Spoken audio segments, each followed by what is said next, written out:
What is up everyone, Jaren here, hoping you're safe and great. For this video, magkakaroon tayo ng competition. Ito ay competition ng mga copy at off-brand ng Tamiya Mini 4WD. So, meron tayong Daxing para sa ating first contender. Second contender natin ay Academy brand. At pangatlong contender natin ay Chaosing. So, let's go! Para sa video na to, meron tayong tatlong competition. Right? Una is the standard race. Standard race is, well, kung paano mag-race talaga Tamiya dito sa Pilipinas. So, yung sa racetrack, at the same time, magta-track out ba? Pangalawa, speed. Titignan natin kung ano yung pinakamabilis dito sa tatlong to. And malalaman nyo mamaya na hindi sila lahat makakatapos ng track or ng laps. Kaya titignan lang natin kung gano'n nila kabilis na reach yung isang start point or yung isang indicator natin. Pangatlo, overall quality. Gaano katibay, yung itsura, yung appearance, titignan natin yan. At pang-apat, syempre, yung ease of assembly. Gaano ba kadali buuhin yung mga Tamiya copy and off-brand na to? So, let's go. Alright, to start off, i-determine muna natin kung ano yung pagkakaiba ng copy and then dun sa off-brand. Okay? So, alam naman natin ang pinakasikat na brand for Mini 4WD na toys na kagaya nito ay Tamiya. Dati, meron ding Oldie, no? Main competitor ng Tamiya yung Oldie before. Pero somehow, Tamiya na lang yung natitira ngayon. No, I think Oldie stopped making or producing yung mga Mini 4WDs as of the moment. Ngayon, wala akong oldie. However, gusto ko lang i-focus ngayon is yung mga copy and yung mga off-brand na alternative dun sa original ng Tamiya. Meron tayong copy mismo. So, meron ako ditong dalawang pinakasikat na copy brands ng Tamiya. So, we have the Daxing and we have Chaosing. So, this is Chaosing MOA. Yan yung mga direct, kumbaga, what I mean by direct is talagang kinokopya nila kung ano yung Tamiya. Sa pangalan, sa itsura, ayan, even the logos look similar, no? With Tamiya. So, red and blue na branding. Yun yung copy mismo. Yun yung direct copy na tinatawag. So, meron tayo dito dalawang example na Daxing and Chaosing MOA.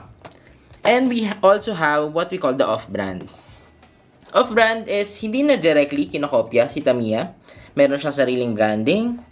At the same time, meron siyang sariling version ng Mini 4WD. Kagaya nito. So, Quantum X. Alam nyo naman, wala to sa Tamiya. So, yun yung gusto nating i-clear out ngayon, no? Kasi, meron din namang mga anime sa Japan na hindi necessary Tamiya yung brand or yung mga laruan na pinapakita nila doon. Meron din mga ibang anime na, of course, sa iba, nakafocus na brand. No, kagaya nitong Academy. Yan. So, Academy is one of the best na off-brand ng Mini 4WD na alam ko. And somehow, ito lang yung nakikita ko na off-brand. Besides Oldie, of course, na hindi direct copy ng Tamiya products. Right? So, ko-compare natin sila. Lahat, no? So, unahin muna natin yung mga copy mismo. Alright, so unahin natin dito sa Blitzer Sonic na Daxing brand and dun sa Chaosing MOA. So, itong Blitzer Sonic na from Daxing, kinompare ko na to dun sa previous video natin. So, dito lang, i-share ko na lang yung link. Yung pinaka-unboxing niya, no? So, tignan nyo na lang dun in comparison with an original Blitzer Sonic from Tamiya. So, open up lang natin to. Ito yung laman ng kanyang box. Fairly standard, as you may have noticed dun sa previous nating video, nakasama to. It's a direct copy talaga of the Tamiya original na Blitzer Sonic. Pero may mga konting pagkakaiba, like nasabi ko dun sa video na yun. And then, we have the Chaosing. So, this is a Broken Gigant Black Special. Right? So, wait, tingnan muna natin yung box. So, almost the same. Yung nasa harapan, no, dun sa original. And then, you also have yung mga gantong illustrations. And ito. Okay? So, buksan na natin to. Yan. So, ito lang yung yung amazed ako sa mga copy parts or mga copy brands na kagaya ng Daxing and Chowxing is meron silang protective plastic. So, it's matatawag mo talagang sealed yung product, no? Alright, so ito yung Broken Gigan from Chowxing. Okay. Wala akong mapapag-comparean na Broken Gigan Black Special. Pero, gusto ko lang ipakita sa inyo kung ano yung laman. Ano yung expect nyo dun sa Chowxing brand. So, ito yung kanyang internals. So, makikita mo yung internals niya. Kasama din yung cowl niya, which is a Broken Giganta Black. You have the wheels here. So, meron narrow and wide wheel set. And then, this is the Super FM chassis na copy. Yan. So, makikita nyo, walang brand talaga ng Tamiya, no? Ito yung nakikita kong kaibahan doon sa mga copy parts ng Mini 4WD. Papansin ko, hindi talaga sila naglalagay ng Tamiya branding. Kasi doon, kunyari sa electronics, makikita mo yung mga fake or yung mga imitation. Nilalagyan talaga nila ng brand mismo. Kunyari, Kingston, yan, SanDisk. Pero yung mga ganito, wala sila talagang any kind of Tamiya branding. No? So, talagang yung pinaka-itsura lang nung unit yung ginagaya nila. Which is, I think siguro mahigpit si Tamiya sa pagpapatupad ng ganon. Talagang kinakasuhan nila. But I'm not sure. So, ito yung wheels niya, narrow wide din. And you have yung mga rollers, yung mga grease. Yan, so yung motor mo din. Yan. Kita mo yung motor niya, hindi white bell motor, no? Yun yung kaibahan niya din. So, kita mo black yung stock motor niya. And then, you have yung tail natin na nakahiwalay. And, of course, yung guide. Yan. So, again, wala ding branding ng Tamiya. It's Chowxing. And you have your copy stickers here. Which is medyo similar dun sa Daxing, no? Sobrang similar nung itsura ng stickers niya na mukhang print lang ng kahit sino. Kayang i-print ng kahit sino. And makikita mo pa nga dito merong sticker paper na nakalagay. Which is sa Tamiya original is walang ganyan. Ayun, no? Trademark. May tatak pa yung sticker paper mismo. So, yan yung ating Chowxing na brand. Chowxing. Okay. So, tignan naman natin ngayon yung Academy brand. Yung pagkakaiba, no? So, ito, again, this is not a copy part. This is an off-brand. So, ibang brand siya sa Tamiya. No? So, hindi niya directly kinokopya si Tamiya. So, it's just a brand that's selling Mini 4WDs. Yan. So, makikita mo, ito yung unahan niya. This is the Quantum X. No? And then, yung motor niya pinapakita din dun sa harapan. And then, some information sa mga sides, which is hindi useful para sa atin. So, buksan na natin tong Academy brand na to. Yan. Excited na ako makita to kasi first time kong makita nito after kong bumalik sa Tamiya. So, dati ang dami nito eh. Sobrang daming ganitong brand na off-brand. Nung nauso yung Tamiya back in 2008 or 2010. So, this is the Academy. Pansin mo. Yan. So, ito yung anime kasi niya. Yan. Yan yung anime niya. So, naka-stapler to. Tatanggalin na muna natin. Naka-stapler siya dun sa box. And then, you have the Academy brand Quantum X. Actually, ang astig-tig na, no? Okay. So, may canopy pa siya na ganun. So, nakiwala yung canopy. This gray color.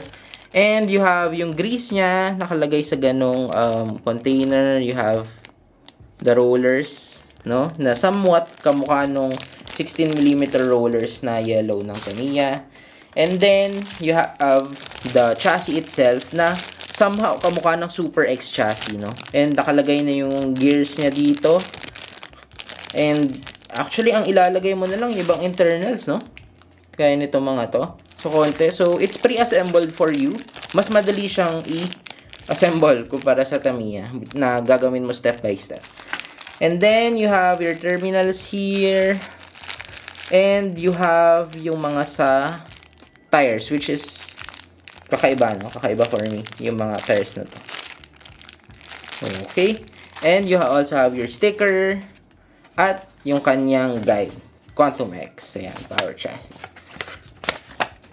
So, kaibahan niya din sa Tamiya. Si Tamiya ay pa vertical yung guide niya. Ito is pa horizontal. So, mukha siyang booklet type. Okay? So, that's it. Yan yung loob ng ating Academy brand. So, i-assemble natin itong tatlo and i-compare natin sa original Tamiya kung ano yung pagkakaiba pagdating sa bilis, no? Pagdating sa performance. So, let's go.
Okay, so dun tayo sa unang category natin, which is the traditional race.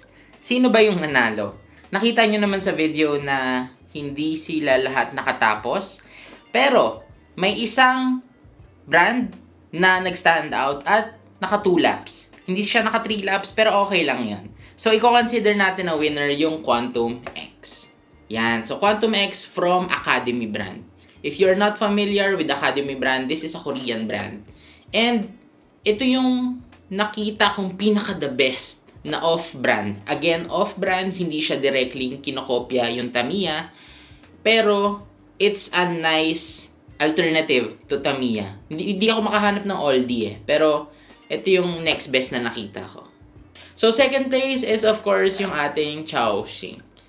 No? Nag-track out lang siya pag nandun na siya sa lane changer. Which is, di siya ganun ka-okay. Pero okay lang, siguro, for a second place. So, pangatlo, of course, is the doxing. Nakita nyo naman, hindi pa lane changer, tumatalsik na siya. No, sa 2 tries natin, hindi talaga siya nakatapos ng track or hindi man lang siya naka-lap 2. So, yun yung sa traditional race natin. Punta naman tayo sa speed category natin. Ano yung pinakamabilis out of these 3? Okay, ang napansin ko na pinakamabilis ay yung doxing brand. Okay, sobrang bilis niya and hindi niya kayang i-support yung bilis niya, no? Nagta-track out talaga siya. Pero dun sa indicator natin na makaabot dun sa lane changer, siya yung nauna. Siya yung pinakamaiksing time. Followed by yung ating Chowshing brand. Okay? Itong Chowshing brand, track out din siya, pero mabilis siyang nakarating doon sa lane changer natin or second best siya nakarating. And then lastly is the Quantum X from Academy brand. So, siya yung pinakahuli. Pero actually, sobrang bilis pa rin. If I'm not mistaken, ito nakalagay siya actually. It's 30,000 RPM. It's more than 30,000 RPM. So, medyo mas mabilis pa nga siya kumpara dun sa mga specially tuned na motors ng Tamiya. Kaya lahat to nagta-track out dun sa layout ko kasi ang stock motor in comparison, nakita nyo naman, hindi siya nagta-track out. Okay, hindi rin siya gaanong kabilis, pero hindi siya nagta-track out. No, yun yung original na Tamiya stock motor natin. Punta naman tayo sa overall quality. So dito, yung appearance niya, the same time yung durability niya. Okay? So, ang ilalagay ko sa first place para dito ay yung Academy brand. Bakit? Napakaganda ng pagkakagawa, no? Kumbaga, kung i-compare ko siya sa Tamiya original, ito yung pinakamalapit na type of quality na pwedeng alternative sa Tamiya na original. Again, this is an off-brand, hindi niya talaga ginagaya directly si Tamiya. Pero, makikita nyo yung build quality niya is very nice. So, that's our first place. For our second place is the Doxing brand. Again, kung naghahanap kayo ng premium copy or the best copy, no, hindi off-brand, best copy, direct copy ng Tamiya, Doxing brand is the best for you.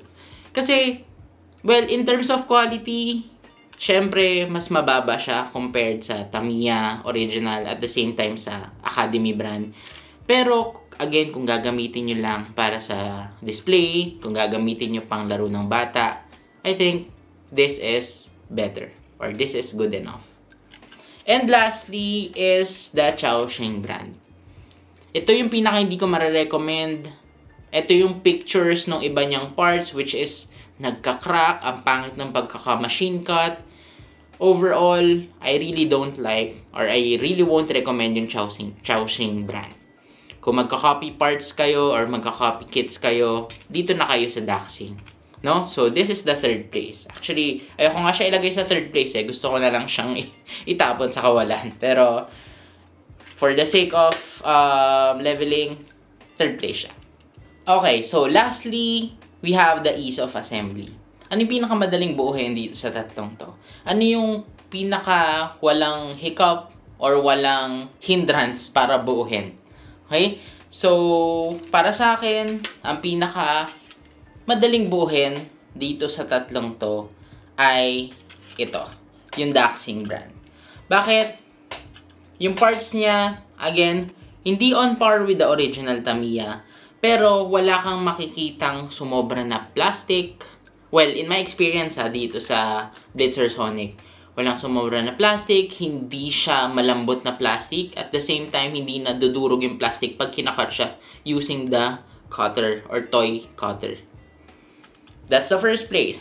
Second place is the Academy brand. Napakadali niyang buuhin. Actually, dito sa tatlong to, dahil, well, experienced Tamiya builder ako, hindi ko na kailangan nung manual. Ito yung ito yung pangalawa sa mas pinakamadali. Ito yung pangalawa dito sa tatlong to na pinakamadaling buuhin. Nakatulong din na buo na yung kanyang chassis and some parts nakakawit na, kaya mas madali siyang na-assemble. And lastly, we have the Chowshing brand. Kahit copy siya, Again, sobrang disappointed ako dun sa quality ng plastic niya. Kaya may mga parts na mahirap ipasok, may mga parts na somewhat kailangan mo ng force para lang pumasok at magkabit-kabit. At the same time, nung pinapaandar ko siya kanina, from time to time natatanggal yung kanyang counter gear, which is not nice, no? So, it's indication na this is bad quality. So, we have the first, we have the second, and we have the third for ease of assembly. And para sa finale, drum roll, ang overall winner natin para sa tatlong copy and off-brand na to ay of course, Academy brand, of course. This is the first place. Kumbaga ito yung champion ng off-brand at ng mga copy parts natin. Quality, appearance, speed, quality, appearance, pasok to. And sa second place natin, we have the Daxing brand. Right?